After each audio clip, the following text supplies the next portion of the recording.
รายการต่อไปนี้เป็นรายการทั่วไปสามารถรับชมได้ทุกวัย Fly me to the moon and let me play among the stars. Let me see what spring is like on Jupiter and Mars. In other words, oh, hold my hand. In other words, darling, kiss me.Fill my heart with song and let me sing forevermore. You are all I long for, all I worship and adore. In other words, oh please be true. In other words, I love you.Fly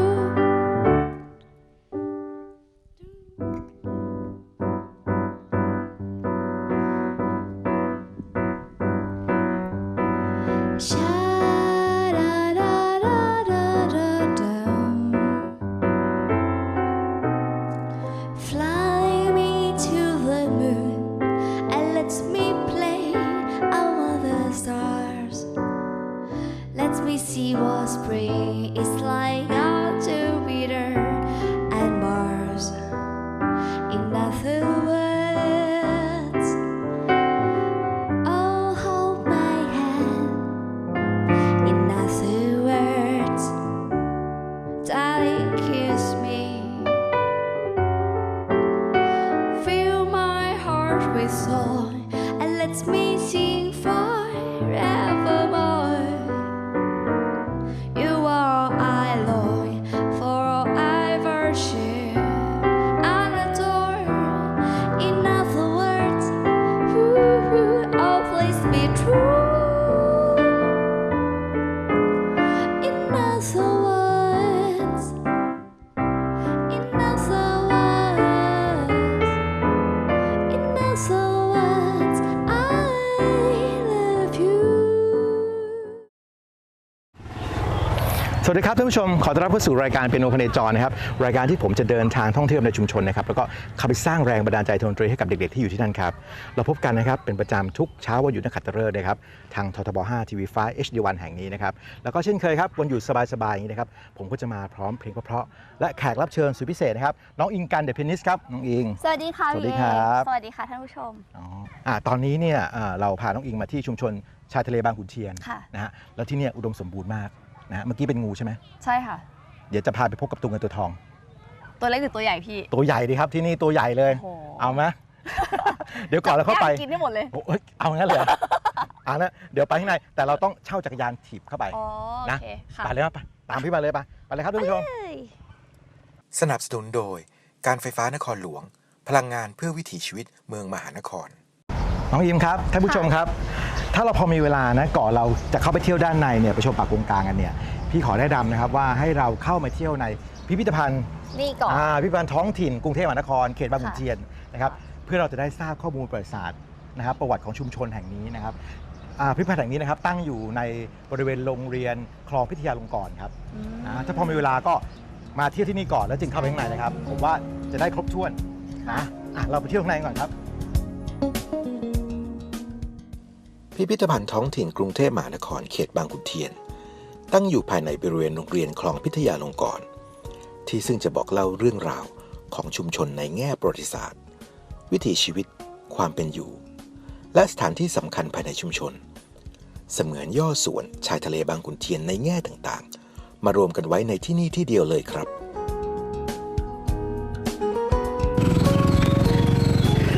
ท่านผู้ชมสามารถเข้ามานะครับโดยการเช่าจักรยานนะครับที่มีอยู่ตรงพิพิธภัณฑ์นะฮะ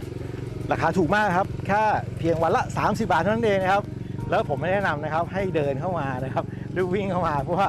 ระยะทางไปกลับนี่ร่วม8 กิโลเมตรเลยนะครับซึ่งถ้าไม่ฟรีจริงๆนะครับขากลับต้องมีรถพยาบาลมารับแน่นอนครับ ป่าชายเลนบริเวณชายทะเลบางขุนเทียนผืนป่ากงกลางผืนใหญ่ที่เปรียบเสมือนแนวกำแพงตามธรรมชาติที่จะคอยป้องกันการกัดเซาะของน้ำทะเล และลดผลกระทบจากคลื่นลมและพายุที่จะพัดผ่านขึ้นมาบนฝั่งและยังเป็นแหล่งอาศัยของสัตว์น้ำและสัตว์ครึ่งบกครึ่งน้ำอีกมากมายหลายชนิดที่คอยสร้างสมดุลในธรรมชาติให้เป็นไปตามระบบนิเวศวิทยาอีกด้วยครับ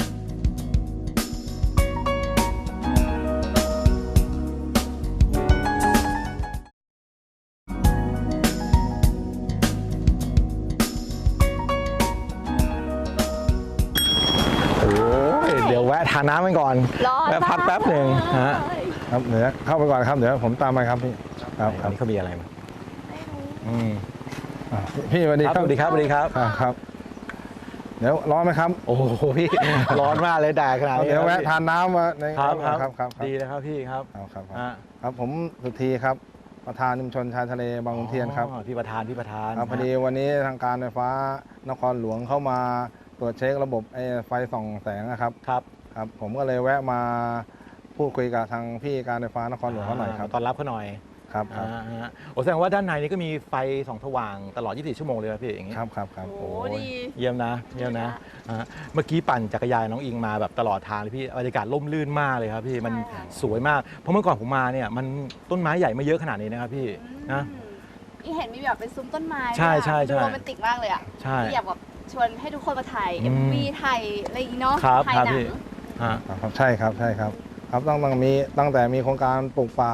ในใจคนตามศาสตร์พระราชาเนย ค ค รั รั บบ พี่เคยได้ยินค ค รั รั บบ ทางการไฟฟ้านครหลวงเขาก็ได้มอบ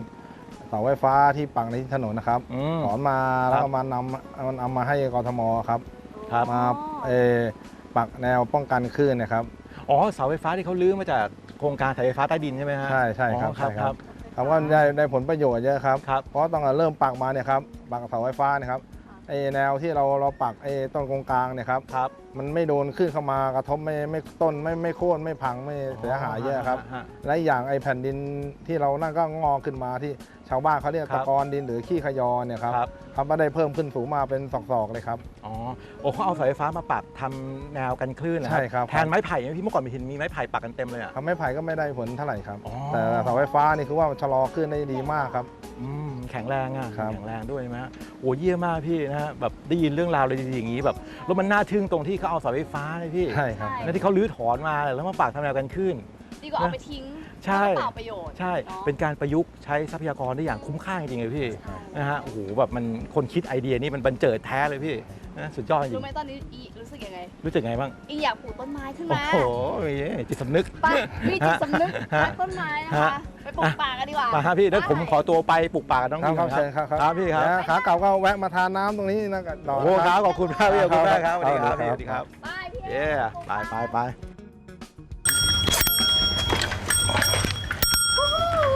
เย้เฮ้ยน้องยิงอยู่ตรงนี้ก่อนปึ๊บสวัสดีครับ สวัสดีค่ะ ขอบคุณพี่ๆ มากๆ นะครับ ที่คอยดูแลตรวจตาทั้งอุปกรณ์ไฟฟ้าส่องสว่างสาธารณะที่นี่อยู่เป็นประจำนะครับ เมื่อกี้ผ่านบ้านพี่สุธีเล่าให้ฟังครับ ตรงนั้นใช่ไหม ใช่เลยแวะมาให้กำลังใจพี่หน่อยครับ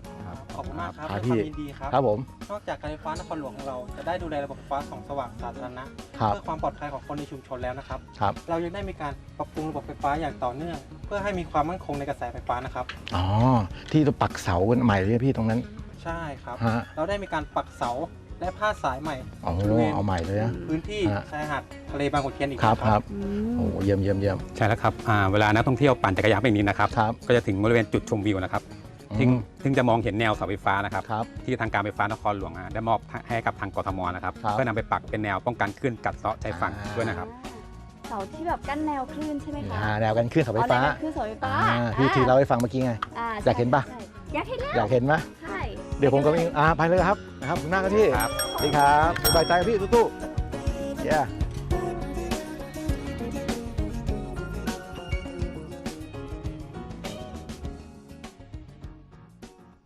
ใช่พี่เอ เป็นไงบ้าง เหนื่อยไหม โอ้ยพอได้เลยล่ะ โอ้แล้วขี่มาไกลมากเลย ใช่ นะแต่มันก็คุ้มค่าเหนื่อยนะ ใช่ ใช่ เรามาจากกรุงเทพแค่ชั่วโมงเดียว ใช่ เราก็ ครั จะ บ ได้มาเจอบรรยากาศที่แบบดีมีแต่สิ่งแวดล้อมรอบตัวเลย อืม แล้วก็ได้รับวันนี้ได้รับรู้เรื่องราวดีๆ ที่และผู้ใหญ่หลาย ๆ คน ครับ ทำให้กับคนจำนวนมาก มี ใช่ ประโยชน์ต่อ ใช่ คนจำนวนมากด้วย ใช่ครับรู้แล้วเป็นไงบ้าง ต้ อ อง ยาก สนับ ร่วม ส ไหม นุน อยากร่วมไหม ใช่อยากร่วมเป็นส่วนหนึ่งที่ปลูกต้นไม้หรือว่าอะไรก็ตาม สนับสนุนโครงการนี้ให้ ครั มี บ ต่อไปเรื่อย ใช่ ก็ฝากท่านผู้ชมด้วยนะครับท่านใดที่ต้องการร่วมด้วยช่วยกันนะครับ ค่ะ สนับสนุนโครงการดีๆอย่างนี้นะครับก็สามารถเข้าไปดูรายละเอียดเพิ่มเติมนะครับได้ที่ www ปลูกป่าพอเพียงผมจะขึ้นไว้ให้นะครับนะฮะก็ลองไปร่วมด้วยช่วยกันนะครับ ใช่ค่ะ นฮตอนนี้ก็ถึงเวลาที่จะต้องทำกิจกรรมทางดนตรีกับเด็กๆแล้ว ๆ ใช่ นะครับเดี๋ยวเราไปเลยนะเด็กๆรอนาน ไปเลย ไปเลยครับ ไปกันเลยตามมาเลย Yeah ค่ะ วันนี้ต้องขอบอกเลยครับว่า ทีมงานทุกคนเหนื่อยกันมากๆ ในการนำเจ้าเปียโนและเครื่องดนตรีเข้ามาให้เด็กๆในชุมชนแห่งนี้ได้เล่น เพราะเส้นทางที่เข้ามาถึงตรงนี้นั้น ไม่สามารถนำรถเข้ามาได้ครับ แต่ผมเชื่อว่าทุกๆคนจะหายเหนื่อย เมื่อได้เห็นภาพเด็กๆเหล่านี้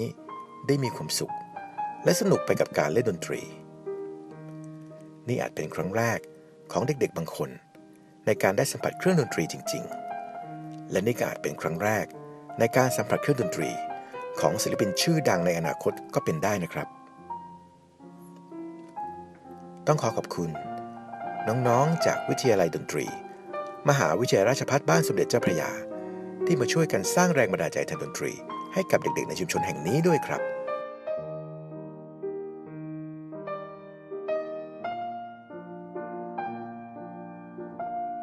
วันนี้ต้องขอบคุณน้องอิงมากนะครับที่มาเป็นแขกรับเชิญให้พี่ครับ ค่ะขอบคุณมากค่ะพี่เอ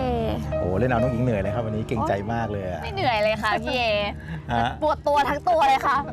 กลับไปวันนี้น้องอิงหลับสบายได้เลยครับ ใช่ค่ะ แต่ก่อนจะกลับไปนะครับก่อนกลับไปหลับเนี่ยช่วยฝากช่องทางการติดตามน้องอิงให้แฟนๆรายการเป็นโอเพนจรทราบก่อนครับ ค่ะ ก็มีแฟนเพจนะคะ แล้วก็มี YouTube แล้วก็มี IG ค่ะ ใช้ชื่ออิงกันจะเพียนิสหมดเลยค่ะ เดี๋ยวผมจะขึ้นไว้ให้นะครับก็ ใช่ค่ะ ฝากแฟนๆรายการเป็นโอเพนจรนะครับท่านผู้ชมทางบ้านนะครับติดตามผลงานของน้องอิงด้วยนะครับ ค่ะ แล้วก็สุดท้ายนี้นะครับกิจกรรมดีๆอย่างนี้นะครับเกิดขึ้นได้เพราะว่ามีผู้สนับสนุนใจดีนะครับต้องขอบคุณการไฟฟ้านครหลวง พลังงานเพื่อวิถีชีวิตเมืองมหานครกรมกิจการเด็กและเยาวชน บริษัทสยามดนตรียามาฮ่าผลิตภัณฑ์นมไทยเดนมาร์กและคุณน้อยเบเกอรี่นะครับที่มาเติมเต็มกิจกรรมดีๆวันนี้ให้กับเรานะครับแล้วก็เป็นโอเพนจรนะครับจะกลับมาพบท่านใหม่นะครับได้วันหยุดนักขัตฤกษ์หน้านะครับผมจะเดินทางไปสร้างแรงบันดาลใจที่ชุมชนไหนนะครับต้องติดตามชมกันนะครับสำหรับวันนี้ผมกับน้องอิงลาไปก่อนครับมีความสุขในวันหยุดครับสวัสดีครับ บ๊ายบาย สวัสดีค่ะ